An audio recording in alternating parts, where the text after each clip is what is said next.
നമസ്കാരം. എപ്പോഴെങ്കിലും ചിന്തിച്ചിട്ടുണ്ടോ നമ്മുടെയൊക്കെ യഥാർത്ഥ സന്തോഷവും സൗന്ദര്യവും എവിടെയാണ് ഒളിഞ്ഞിരിക്കുന്നതെന്ന്? അത് പുറമേയുള്ള മോടിയിലാണോ അതോ നമ്മുടെ ഉള്ളിൻ്റെ ഉള്ളിലെ ആ ഒരു തിളക്കത്തിലാണോ? ഈ ഒരു ചോദ്യത്തിനുള്ള ഉത്തരം തേടിയുള്ള ഒരു ചെറിയ യാത്രയാണ് നമ്മളിന്ന് നടത്താൻ പോകുന്നത്. അപ്പോ നമുക്ക് തുടങ്ങാല്ലേ? നമ്മുടെയൊക്കെ ജീവിതത്തിൽ ഒരു ഘട്ടത്തിൽ അല്ലെങ്കിൽ മറ്റൊരു ഘട്ടത്തിൽ നമ്മൾ സ്വയം ചോദിക്കുന്നൊരു ചോദ്യമുണ്ട്. ഈ പുറമേ കാണുന്ന സൗന്ദര്യം അത് നമുക്ക് യഥാർത്ഥത്തിൽ സമാധാനം തരുമോ? ഈയൊരു വിഷയത്തെപ്പറ്റി കൂടുതൽ മനസ്സിലാക്കാൻ നമുക്ക് റോഹന്റെ കഥയിലേക്കൊന്ന് പോകാം. കാരണം റോഹൻ കൃത്യമായും ഈയൊരു പോരാട്ടത്തിൽ, ഈയൊരു ആശയക്കുഴപ്പത്തിൽ കുടുങ്ങിക്കിടക്കുകയാണ്. ഒന്ന് നോക്കൂ, രോഹൻ കണ്ണാടിക്ക് മുന്നിലാണ്. നല്ല കിടിലൻ വസ്ത്രങ്ങളൊക്കെ ധരിച്ച് ആഭരണങ്ങളൊക്കെ ഇട്ട് സ്വയം അലങ്കരിക്കുകയാണ്. പക്ഷേ ആ കണ്ണുകളിലേക്കൊന്ന് സൂക്ഷിച്ചു നോക്കിയേ, അവിടെ എന്തോ ഒരു അഗാധമായ ശൂന്യതയില്ലേ? അവൻ പുറംമോടിയിൽ ഭയങ്കരമായി ശ്രദ്ധിക്കുന്നുണ്ട്. പക്ഷേ ഉള്ളിൽ അടിഞ്ഞുകൂടിയ പൊടിപടലങ്ങളെക്കുറിച്ച് പാവം അവൻ മറന്നുപോയിരിക്കുന്നു. അപ്പോ എന്താണിവിടെ ശരിക്കും സംഭവിക്കുന്നത്?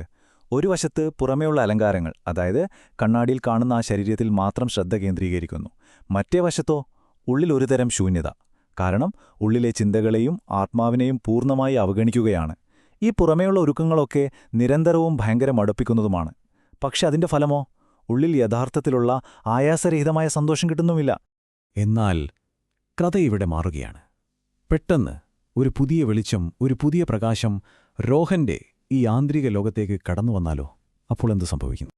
അതാ, പെട്ടെന്ന് ആകാശത്തുനിന്ന് ഒരു സ്വർണ്ണപന്തം താഴേക്ക് വരുന്നു. അതിന്റെ പ്രകാശം നേരെ രോഹന്റെ ഹൃദയത്തിലേക്കാണ് പതിക്കുന്നത്. ഈ പന്തം അത് വെറുമൊരു പന്തമല്ല, അതൊരു ഉന്നതമായ ജ്ഞാനമാണ്. പുറമേ കാണുന്ന രൂപങ്ങളുടെയൊക്കെ മായയെ ഇല്ലാതാക്കുന്നൊരു സത്യത്തിന്റെ പ്രകാശമാണത്. ഇത് നമ്മളെ കൊണ്ടെത്തിക്കുന്നത് ഇന്നത്തെ നമ്മുടെ ചർച്ചയുടെ കാതലായ ഒരു ആശയത്തിലേക്കാണ്. ഇത് പണ്ഡിറ്റ് ശ്രീറാം ശർമ്മ ആചാര്യയുടെ 1966 ഒരു വസന്തകാല സന്ദേശത്തു നിന്നുള്ളതാണ്. എന്താണെന്നോ ആ ആശയം? ഒരു വ്യക്തിയുടെ യഥാർത്ഥ ആഭരണമെന്നത് അവരുടെ സ്വഭാവമാണ്. Simple but powerful. ആ ഒരു ആശയത്തെ എത്ര മനോഹരമായിട്ടാണ് ഇവിടെ ഉപമിച്ചിരിക്കുന്നത് നോക്കൂ. ചെളിയിലാണ് താമര വിരിയുന്നത്, അല്ലേ? അതുപോലെ ശുദ്ധമായ സ്വഭാവമുള്ളൊരു വ്യക്തി അവരുടെ ചുറ്റുപാടുകൾ എങ്ങനെയുള്ളതാണെങ്കിലും ഈ ലോകത്തെ പ്രകാശിപ്പിക്കും. സൗന്ദര്യം പുറത്തുനിന്നല്ല, അത് ഉള്ളിൽ നിന്നാണ് വരേണ്ടത് എന്ന് ഇതിൽ നന്നായി എങ്ങനെയാ പറയുക? ശരി, അങ്ങനെയെങ്കിൽ നമുക്ക് ആ ശക്തമായ സന്ദേശത്തിന്റെ ഹൃദയത്തിലേക്ക്, അതായത് 1966 ആ ജ്ഞാനത്തിന്റെ യഥാർത്ഥ വാക്കുകളിലേക്ക് തന്നെ കടന്നുചെല്ലാം. ഈ വാക്കുകൾ വളരെ ശ്രദ്ധയോടെ കേൾക്കണം.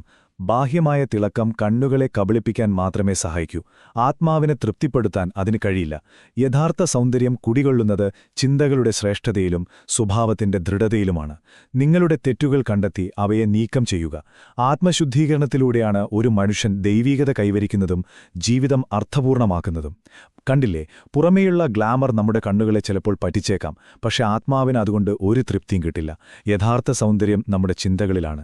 ഉള്ളിലേക്കുള്ള ഈ യാത്രയാണ് യഥാർത്ഥത്തിൽ നമുക്ക് സംതൃപ്തി തരുന്നത്. അപ്പോൾ ഈ ഒരു അറിവ്, ഈ ഒരു ജ്ഞാനം ഒരാൾ ശരിക്കും ഉൾക്കൊണ്ടാൽ എന്തായിരിക്കും അതിന്റെ ഫലം? ആ വലിയ മാറ്റം നമുക്കൊന്ന് കാണാം. നോക്കൂ, രോഹൻ ആ സത്യം ഉൾക്കൊണ്ടു കഴിഞ്ഞു. അതോടെ അവന്റെ ഉള്ളിലുണ്ടായിരുന്ന ആ പൊടി പിടിച്ച കല്ലുണ്ടല്ലോ, അതൊരു തിളക്കമുള്ള വജ്രമായി മാറിയിരിക്കുന്നു. അത് അവനെ മാത്രമല്ല, അവന്റെ ചുറ്റുമുള്ളതിനെയും പ്രകാശിപ്പിക്കുകയാണ്. അവന്റെ മുഖത്തുണ്ടായിരുന്ന ശൂന്യതയൊക്കെ എവിടെ പോയി?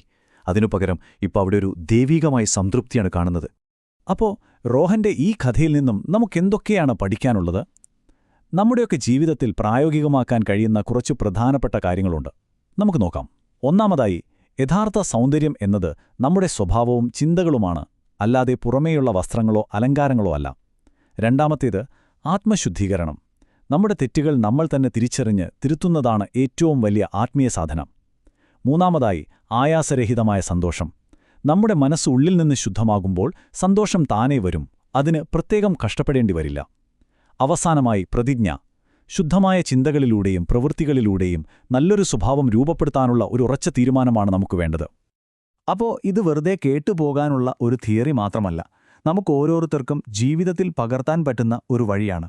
നമ്മൾ ചെയ്യേണ്ടത് ഇത്രമാത്രം: നമ്മുടെ ശ്രദ്ധ പുറമേയുള്ള അലങ്കാരങ്ങളിൽ നിന്ന് ഉള്ളിലുള്ള സ്വഭാവത്തിലേക്ക് കൊണ്ടുവരിക.